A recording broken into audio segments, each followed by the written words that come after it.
Welcome to Alien Invasion Gaming. My name is Roy, and in this video we'll take a look at some gear recommendations for early leveling. Let's take a look.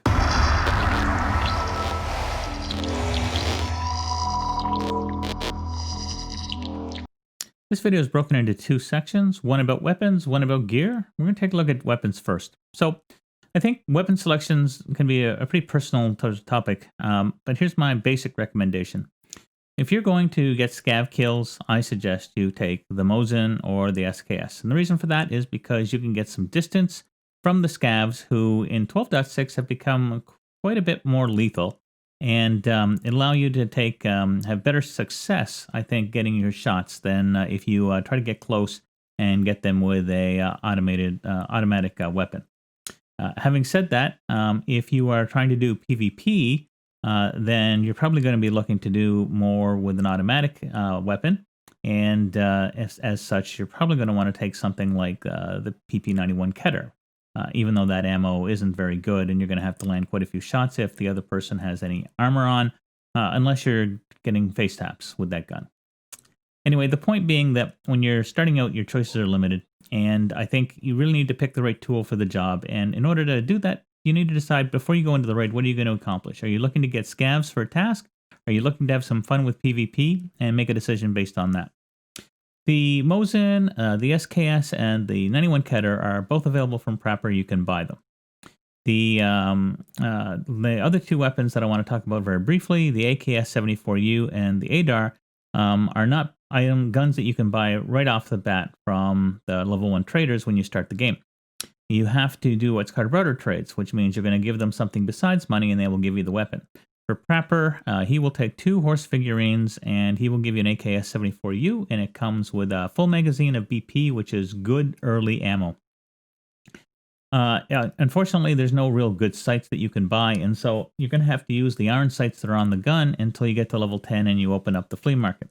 Once you open up the flea market, I would definitely suggest taking a B18, throwing it on it, and then getting a sight like the Trijicon SRS-02 reflex sight, and use that to aim down the gun.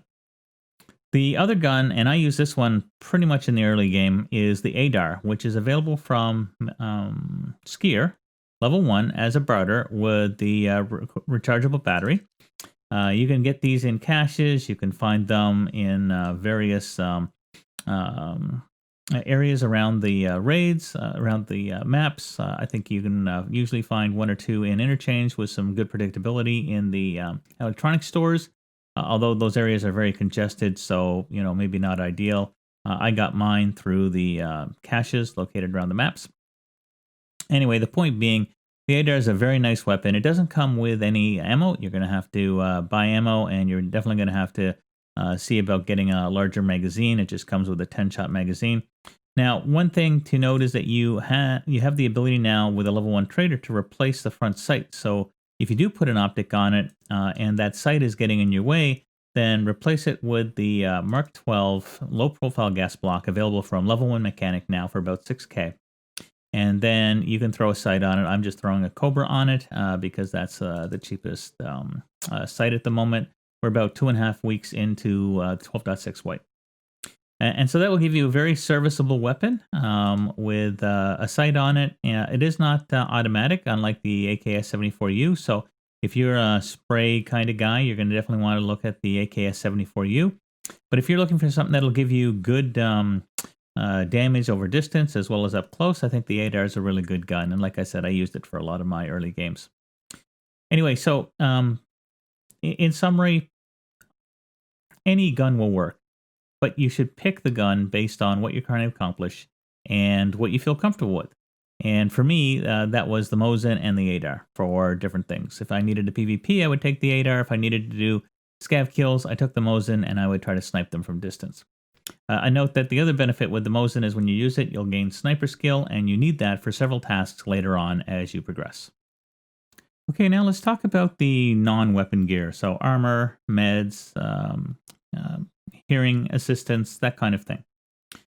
Similar to guns, I think it really depends on what you're trying to accomplish. If you're going in after scavs, my recommendation, and this is what I did pretty frequently, is not take any actual armor. Here's my rationale. even with a phenomenal success rate, let's say it's hovering around 50%, that means that every second raid, on average, you're going to lose your entire kit and have to rebuild it. And that gets expensive. So if I was going after scavs, and I was just going after scavs, then I would grab a gun, whether it was a Mosin, whether it's an ADAR. I would grab meds, and I'll talk about meds in a minute. But I wouldn't grab any armor because at the end of the day, I'm planning to sort of stealth around and try to get scavs from the distance. Try to avoid people, just focus on getting scav kills. When I would go in, from a meds perspective, I would take a slice of cheese. I would take a couple of bandages because you can only get the white bandages at the beginning. And if you have more than one bleed, one bandage isn't going to work. I would take painkillers so that if I lost a leg, I was still able to make progress. I would take a weapon, and then that would be it.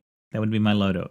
In my secure, if I had acquired other meds, like I had some splints, or maybe I just bought a splint, the single-use splint from Therapist, or if I had some auxiliary heals, like I've got an IFAC, or if I had a CMS, I would stick those in my secure. Vaseline is a long-lasting pain medication. I would stick them in my secure because they're more valuable. But these other items I will just put in my pockets. And the reason I put them in my pockets is because I want to be able to use hotkeys on them. My hotkeys, I use 4 for heals, I use 5 for bleeds, and I use 6 for painkillers. And so I just have muscle memory for 4, 5, and 6, depending on the situation.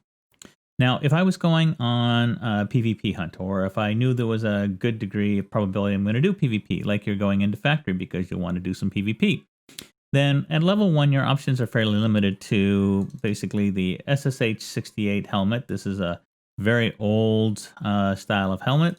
Outside of factory, I would recommend taking some sort of headset. In this case, the GSSH-01. If you're going into factory, I don't think a headset's really that warranted.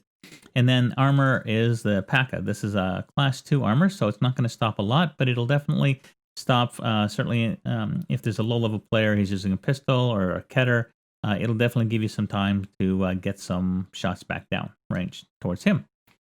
And again, same sort of meds that I would use, and that would be my loadout. Once you get Ragman unlocked to level 2, your options go up significantly, and this is my go-to kit on a regular basis. I use the 6B46. This is a class 3 helmet with a high ricochet chance. I use Comtacs as the headsets, and then I use the 6B3TM, which is a class 4 armored rig, which means it takes the place of your armor and your rig, and basically you will be able to get, I think it's 16 slots? 12 slots. Sorry, it's right there. For gear, and that would be extra mags, grenades if you're planning to use them. But the nice thing is it's class 4, which will definitely give you good protection against the early ammo that you might have run into. Now, I didn't mention it, but from a rig choice perspective, when you've got the PACA on, there's only really one option available from Ragman at that time, and that is the bank robber, which is basically an 8-slot rig that you could stick here. Honestly, I would recommend doing some scav runs and picking up other rigs, like the Triton is fairly easy to find on scavs, and it'll give you like 16. No, sorry. It'll give you 16. Sorry, 16 slots of rig storage for whatever you want to use, loot or whatever. Backpack, I leave to you. I'm not going to cover it. There's various options. You can either do some barter trades for an MBSS, or you scav backpacks that you can find on scav runs. I'm not really going to focus on that. Anyway, so in summary, if you were going after scavs, what I did was I went in with no armor because I was going to lose it. If I was doing some PvP, like factory, whether for fun or for tasks, then I would take the PACA and the SSH-68. And then once I unlocked Ragman level 2, I'd take the class 4 and the 6B47 helmet. That's a great combination. And then I prefer the Comtacs from an audio profile. If you like the GSSH better, fine, whatever. It's still available from Ragman under level 1. that's it for this video. I'm not covering a lot of the prices because I think you can get those fairly easy off the vendors themselves. My point though is that you should pick the gear based on what you want to accomplish, and don't throw your money away. Like, you are going to die.